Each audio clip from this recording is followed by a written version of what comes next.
Hey, welcome back. Call me Ismail here. As you can see, the market is looking pinkish and reddish this morning, with Bitcoin trading for $35,664. Ethereum coming in second place with $2,227. Let's jump into the update. Perlin, Pearl price gain 100% as the focus on green energy solution intensifies.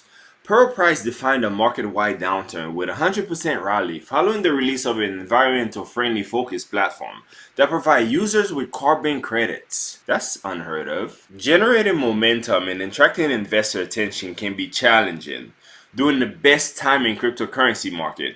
And it's even a bigger challenge when the market are choppy like the entire crypto ecosystem has been in the past couple of months. Despite the recent downturn, Perlin, which has managed to rally 140% from a low of 5 cents on June 8th to a high of 13 cents on June 18th, it averaged 24-hour trading volume surge from $3 million to $122 million. Three reasons for the increased price and demand for Perlin include the release of Pearl registration ledger, the launch of PerlinX on Binance Smart Chain, and attractive stocking option allowing token holders to earn a yield on various cryptocurrencies. That's my time.